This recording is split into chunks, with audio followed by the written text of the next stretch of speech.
Hey, everybody, welcome to another new episode of Undying Light. I'm your host, Pastor Alex, and we're back at it once again with another new episode this week. And a topic I think might be pretty much an agreed upon need in today's church, and that is just living as a Christian in today's culture and being a parent in today's culture. And so there's a thousand different things that we can do and look at in a lot of the different ways that we can handle this topic.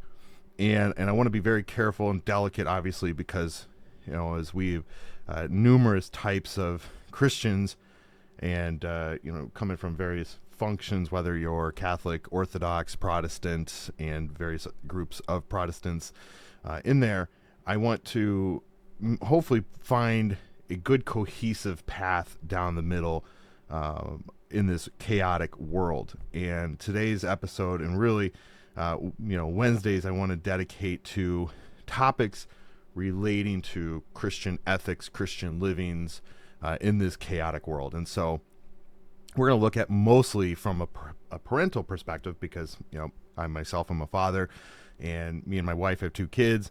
And we constantly ask ourselves, how can we navigate the streams of this world and look for just peace, knowing that our kids are getting built up correctly? And so some of the things that I want to walk through this time together is how can we do this as Christians in this world? And so Wednesday's episodes are going to be focused on that, topically probably shorter than the Monday shows, which will be about 45 minutes to an hour. But I want to probably focus at least 30 minutes and just kind of cover some big topics over a few weeks. And we will unpack a lot of things. And, I don't know how long this will really go in terms of like a series, or if it's just going to be maybe practical things that I've, kind of popped up here and there. Or if we'll just do, 8 or 12 weeks and then shift back to doctrinal videos. But I really want to put an emphasis that these videos, I think, are probably going to be the most impactful for most people in today's world. And so I think our first topic, is really more of a broad spectrum. It doesn't really have any sort of rhyme or reason on ages.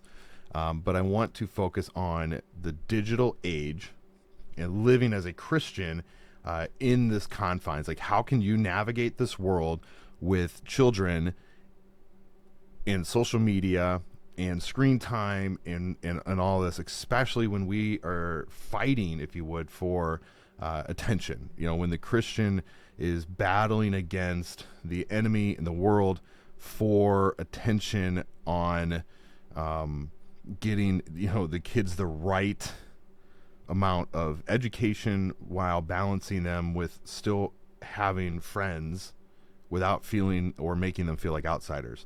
And so, my children are young. I got a daughter going into first grade. I've got my son who's not yet in preschool. So they're not really at that point where social media is a big deal. However, I also teach confirmation, where I've got kids that are from 5th grade through 7th grade. And next year we're getting a couple more 5th graders in there. We've got some kids going into 7th. So we've got a variety of age groups. And a couple of them have smartphones. A couple of them don't even have phones at all, other than like a simple call and text device. And so they have been, well managed, if you would, by their parents. And it is not an emphasis on the need, if you would, for them to be a part of the world. So being in a smaller community is nice. It's helpful because we're not subjecting our children immediately into the hands of Satan. And our school education system here in Stratford is really well built, and there's not a pressing matter from outside forces to allow, for all of these agenda typed items to come creeping into the doors. So that's helpful, and it's a great thing for us. However, I know many other schools are dealing with this pressure, and they're dealing with kind of this force, if you would, coming from the outside and pressing inward. And so, for instance, when we lived in the Chicagolands before we came to Iowa, there was a school there that was allowing transgender bathrooms and allowing the students to have their own private bathrooms if they changed the genders of themselves.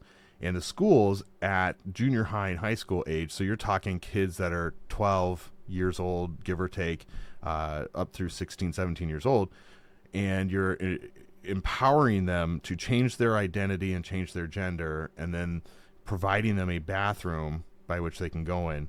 And while that kind of third option was better than simply allowing boys to go into the girls' locker rooms and bathrooms and girls to go in the boys' locker rooms, it still provides a challenge for the parents who are Christians, who hold to a traditional, confines that the Bible teaches that God created man and woman, and there are no other genders. And so we are running into this world trying to figure all of these things out. How can we engage this, but yet do it with a love and merciful and compassionate hand?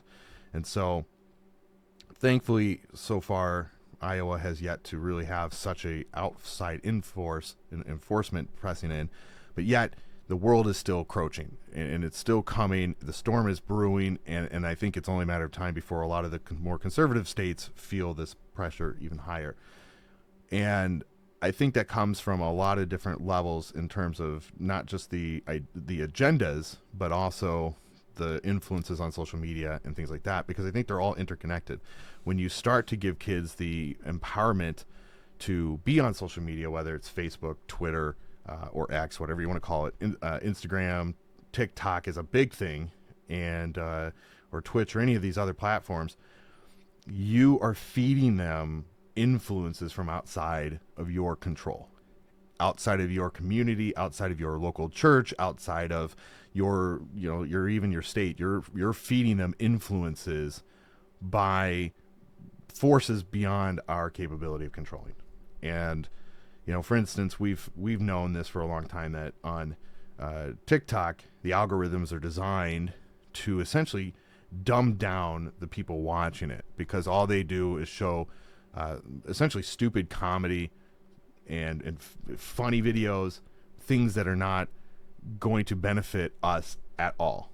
And they are designed to essentially keep us like monkeys in front of a screen.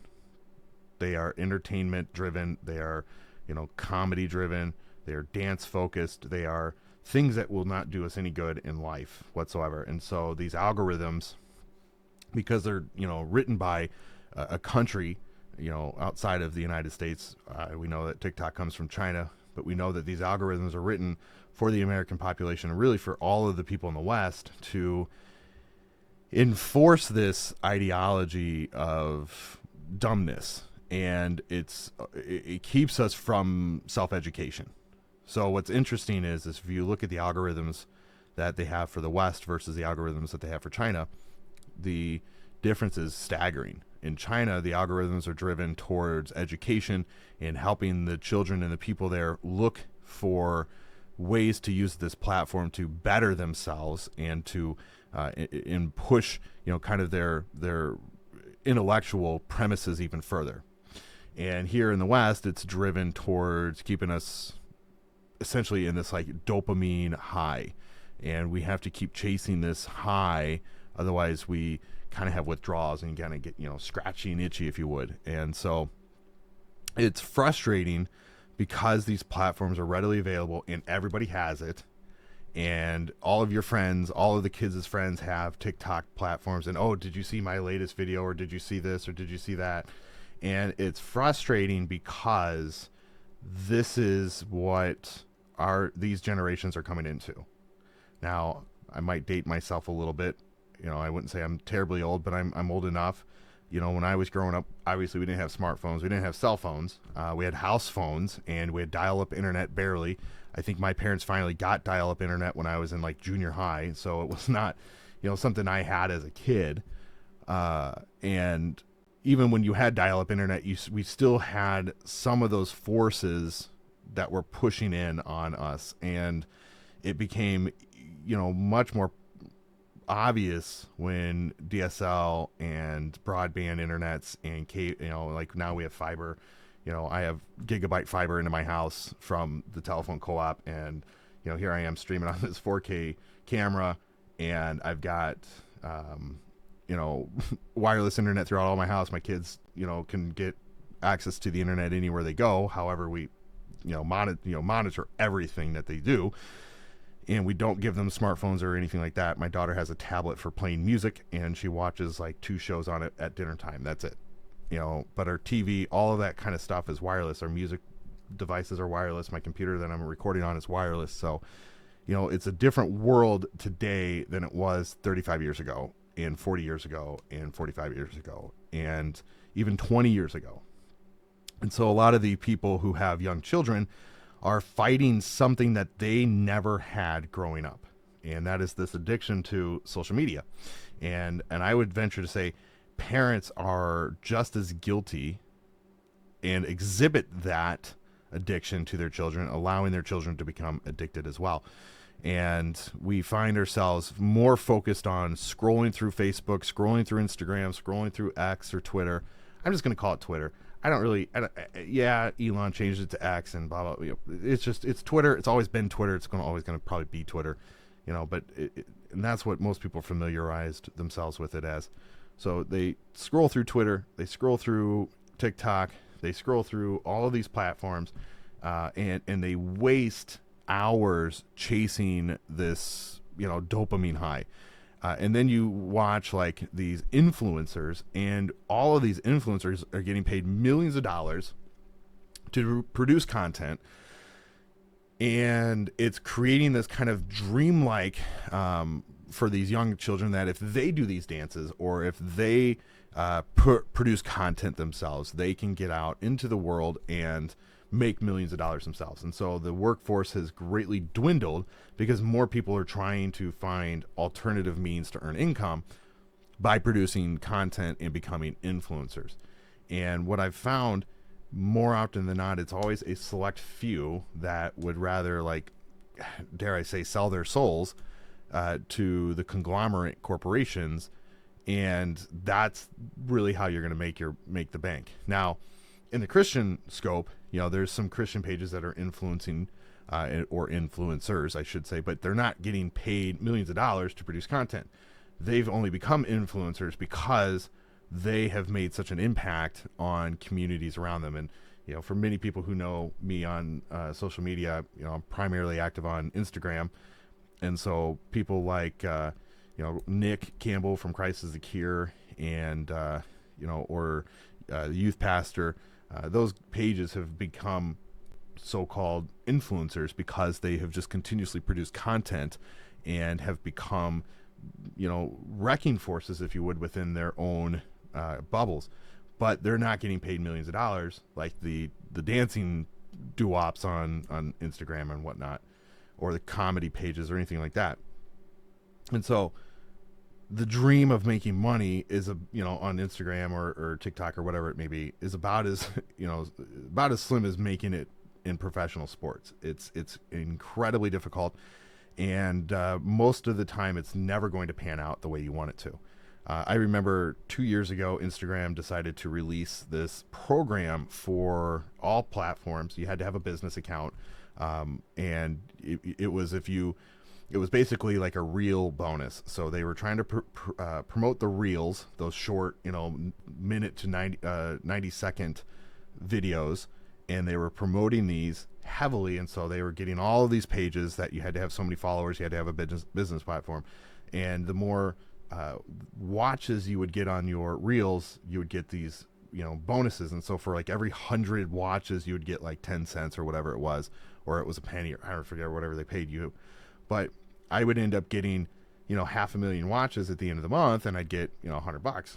And I was like, man, this is easy money. It's free. It was great for the few months that I did it for. And then they closed the program down. But it was like this dangling of the carrot in front of you that if you produce content, we'll pay you a few bucks. And they were trying to see if people that were not influencers by trade, they didn't have the special blue check mark, and they didn't have the sponsorship by big corporations, that could these small pages reel in the the millions and millions of views. I had 2 posts, I think, hit over 1 million reels real watches. I had one that hit 2.2, and then I had one, I think it was just over 1. And what was funny was those two came in the same month, and so I had almost 4 million real watches. And that was the same month Instagram decided that one of my posts, because I had shared something that was a debate between two people on the streets, and they were talking about abortion. One was supportive and one was anti-abortion. And they decided that because I produced that video, I was disqualified from real bonuses when I would have had like over $1,000 in bonuses that month. And so they were like, yeah, and they pulled it back. And so it's like whatever the overlords give, they can easily take away. And so I find it, why are we wasting our time doing this type of thing? When we can be educating our children to move into a trade that is much needed and move them into something that's going to benefit themselves and benefit others. Why are we planting them in front of a screen and allowing them to be controlled by essentially Satan, in my opinion? We are being pushed into this bucket of mush, and it is dumbing us down so far that we are forgetting the things that are important to us, and that is a great tragedy for the Christian themselves. And so, that being said, it breaks my heart because I see so many kids addicted to it, and I really would rather see things change from a Christian parenting perspective. We took our kids to the pool yesterday, and we had it was a Sunday evening, and so there was probably, I don't know, 35 or 40 people at our local pool. We have a small pool in town, which is fantastic. And we get there, and it was busy. There was a lot of parents, and they had a ton of kids, and I'm like, this is great. The parents are, able to converse. The kids are in the pool playing, not a phone in place, not a screen in hand. Everybody is disconnected, and they are actually engaging in conversation. These kids are interacting with each other. And I'm like, this is what we need in this world. We need parents that are willing to step up and pull their kids away from these devices. And, I can see already in my 2-year-old and my 6-year-old, the addiction on the surface. And I'm very hesitant to even say that because we don't give our kids any of these devices very long. In fact, our daughter gets about 1 hour a day of screen time. That's it. So she gets, either when she comes home from school, she can have 30 minutes after school to where she can kind of decompress, get herself a little snack, and just kind of sit for a few minutes, and then we go out and do other things. And then she has another 30 minutes before, not right before bed, but towards the later evening part when we, make her up her last meal, because she'll eat dinner and then she's got to have like her before bed snack. And so usually about 6:30, she can watch her tablet for 30 minutes, and then 7 o'clock is wind down and we get her ready for bed, and then by 7:30, 8 o'clock she's in bed. We are very, very cautious about giving her more than an hour a day, and same thing with my son. We're very cautious about it. But what's fascinating is how fast they pick up the device working, and how fast they can pick up the need to have something.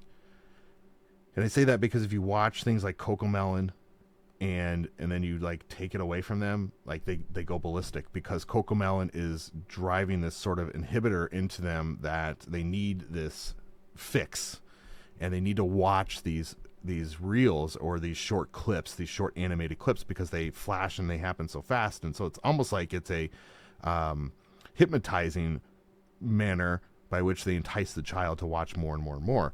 And for instance, my son, if you were to just be like, all right, buddy, it's time to turn it off, he loses it. He throws a fit, and and it's so crazy how a video on YouTube can have such an impact on the behavior of a child.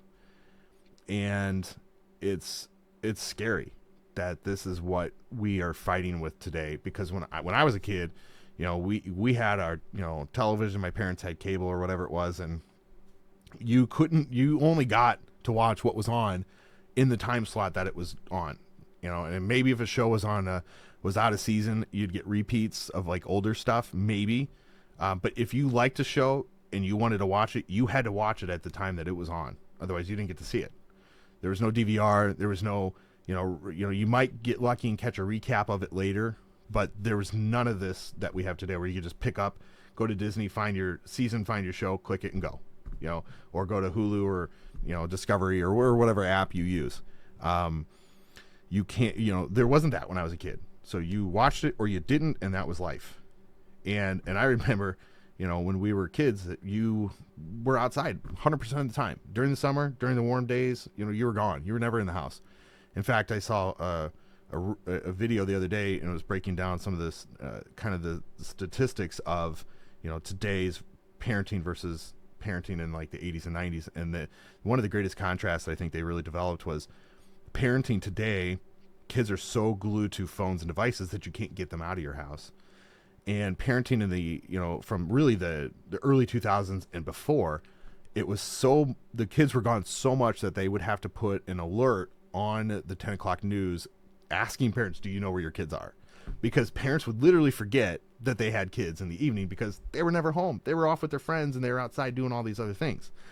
And that is such a drastic change in parenting from then to today. And it blows my mind is we've become so ingrained with devices that we've moved everything to it, right? There's, on my phone, I've got my Audible books, I've got my social media platforms, I've got my phone contacts and text messages, I've got my books that I want to read, I've got everything I want on that device. Whereas before, you had a CD player if you wanted to play CDs, or if you go back even further, if you had like, 8 tracks or whatever you had, but, you had one device for music, and it was generally not portable until, maybe about the late 90s when you get the portable CD players. And even that, you can only play one CD at a time, and good luck walking anywhere without skipping your tracks. To, maybe the early 2000s when like the little mono iPods came out, and you could put some music on those. And that was like the first few years of digital music where, when you had the MP3 players and things like that. But you always had one device for this, and then you had physical books, and then you had your TV for, your entertainment. And social media wasn't a thing until, the early 2000s when MySpace came out, and then Facebook followed, and then obviously everything else has come. Nowadays, everybody has everything in one device. I've got everything stored up on my phone. And my phone is everything, to the extent that I almost don't even need a credit card, because I can just put my credit card on my phone and use the digital wallet. But thankfully, not every place takes them, and so I have to, carry my wallet with me. And in some cases, if you spend a lot of money on a car, you can have your phone be a digital key, and you can have your phone act as your car key as well. So all you need is your phone. That's the world we live in. And so it's drastically different for parents today than it was for parents 10, 15, 25 years ago. And the biggest question is, how do you counter this? And the advice I can give you is you have to be attentive to your children's life and their needs. And you have to take an active role in everything. And that, and I can't say that being a stay-at-home mom or stay-at-home dad is ideal for everybody. I'm a pastor. I work from home. My office is literally 5 feet from my back door here. I walk over to the church. That's where I work. So everything is done here in my studio, or I head over to the church and do my work. My wife is a hairstylist. She works in the evenings, and so primarily during the day, we're both home with our kids. And so it's a different thing for me to sit here and tell you, have one of you stay at home. Then you can take an active role, because chances are you're probably putting your kid into public schools. Our daughter goes to public school only because we, monitor deeply, but we trust the education system here in town for now. And I always say I'm cautious about what she's learning, because the second it goes against our Christian beliefs, she's coming out of public school. Both my wife and I know that. But thankfully here in Stratford, everything is monitored and focused on the basics, and there's none of this outside influences. So the bigger focus, for parents who have to work, both parents, and kids go to daycare or they're in public schools, how do you engage with that, because the chances are your kid is going to be gone from anywhere between 6 to 8 or 9 or 10 hours a day. And they're going to be at daycare, or they're going to be under the influence of somebody else. And then if they go to school, they're going to be gone from 7 a.m., 7:30 a.m., depending on whenever their bus or drop off time comes, until 3 or 4 o'clock. And then maybe you come home at 3:30, 4 or 5 o'clock, or even later. So you only have a couple hours in the evening with them. So how do you engage that with the few hours that you have?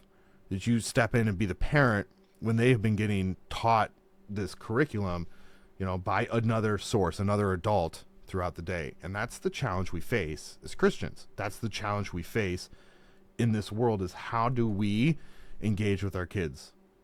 And I think the biggest thing, number one, for parents to do is prioritize our children over everything else in the evenings. Our children have to be the number one priority while they are awake. And I'm not saying that you have to put them before your spouse or anything like that. I'm saying between you and your spouse, your children are your number one priority. You have to turn the TVs off, put the phones down, put them away, and focus on being with your kids. That's like our number one thing. Number two is getting the kids off of these devices and into the world. Put books in their hand, get them outside, let them touch grass. It is okay for them to touch grass. It is okay for them to get dirty. We take our kids out almost every day during the summer, and they get just nasty dirty. My son is just in mud. He's in the water. He's in everything. He's covered head to toe, and he's filthy, and it is amazing. Our daughter, a little more skittish, but she'll still get dirty. Like Saturday morning, it was beautiful out here. The three of us went out. My wife was inside making some phone calls, so I took the kids outside. We had a water gun fight for like an hour and a half. Had a water gun fight, and so we fill up a little kiddie pool. And we get those little like water shooters, and we just went to town on each other. It was fantastic. I was filthy. It was great. It was the greatest Saturday morning ever. And then last night we went to the pool, jumped in the water, and had a great time. It's getting them outside into the world and getting them away from devices that are going to creep in. Because I'll tell you, not only are we worried about the addiction, it's the influences of content that comes across these platforms. There's still a big issue amongst like Snapchat and TikTok and things like that are influencing children to commit suicide at a young age, because they're not loved and they're not being appreciated. And so these algorithms are pushing them into this camp. And we've had issues with that to where they are being told, well, if nobody loves you and nobody's listening to you, then maybe the world would be better off without you. And that is not true at all. Our kids are the most important thing for us. And especially from a Christian perspective, our kids have to be the number one priority in our lives. We have to raise them in a manner that is resemblance of what Christ has given to us. That gift of mercy, compassion, and love have to be demonstrated completely and utterly every minute of every day towards them. They don't know the things that we know, and therefore we have to show them that mercy and compassion as they are learning and growing. And getting them away from those devices and showing and pouring out our love upon them is the number one thing. And I'll tell you, especially for fathers and mothers who have young girls in this world, showing them and building up their character and their own self-influence, and driving to them that sort of persona that they are worthy, that they are important, that they are loved, is by and large the best thing you can do as a father and a mother. And I talk about, from a father's perspective, the best thing you can do is build up your daughter's confidence. Build that up and make them see the type of man that they should be with. So you love your wife passionately and unconditionally, and you show your daughter that this is what a man does, that they love their wife and they love their kids. And so when she grows up and she's looking for a partner to marry, that she finds a man that has those characteristics, that she finds a man that will treat her with respect and raise up their kids in a godly manner. Because the last thing we can do, and the worst thing that we should do, is break down our children's self-confidence and break them and beat them into a pulp because they may have made a mistake, or they may have stepped out of line, or they just don't live up to the standards that we have set as parents. That is the worst thing we can do. And I think from a father's perspective, the worst thing we can do for our children is not show them compassionate love and mercy, because they will go elsewhere to find those things, and they will look for it in the worst of places. And so as a father, as a pastor, best thing you can do is pour out upon your kids and build up their self-confidence. It is okay, fathers, to tell your daughter that she is beautiful. Tell her all the time. Go to the store and pick her up flowers. Buy her, little treats. Take her on a date. Show her what it means for a man to date her. Because I'll tell you what, and this is not coming from any sort of these alpha pages or anything like that. This is solely from a father who has a daughter who's deeply concerned about her going into this world and into the dating world when she gets older. She needs to look and consider what it's going to be like for her to find a man that she can love. And I want her to find one that is a godly, man who will treat her and treat her kids with respect. And, the quality of men in this world is dwindling greatly. And that is a great fear. Now, for my son, it's different. I want my son to be raised to see my love for my wife and demonstrate that this is how he is to find a spouse and how he is to love that spouse, and to show that woman respect, and to commit his life to raising up his kids and treating her with respect in a godly household, being the spiritual leader and helping be the provider for the family. That is the image as a father that I give to my son. And I take him out and I show him that it's not about going out and chasing after any woman that he can get his hands on. It's about being respectful to the women. And I know that chivalry is something that is greatly diminished here in the West, because men have become soft and women have become empowered to the extent and to the sole extent that they claim they don't need a man. And that to me is the greatest damaging aspect, because this is the influence that social media has left us. And so we have to take our kids outside of these bubbles and show them that there are still good people within this world that we can have fellowship with. And so there's a lot that I could say, on this, and I would like to continue doing these as time goes on, because I think it's important for us to really resonate and reflect upon the jobs that we are doing as parents, in hopes that we can help course a better track for our children in this world. And so, as I say all the time in my sermons and on the podcast, as that pendulum swings, we got to find the best path down the middle, the one that is most cohesive, the one that is most the least trotted path too, because the rest of the world is going to find the easiest route, and we need to find the route that's best suited for our families and for our kids, and walk that path with them. So parents, I encourage you to take the time and put your kids first.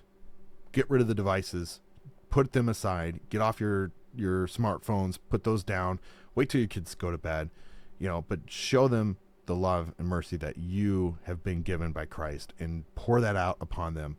And amongst yourselves, love each other passionately and diligently, and show your kids that this is what a marriage is to look like.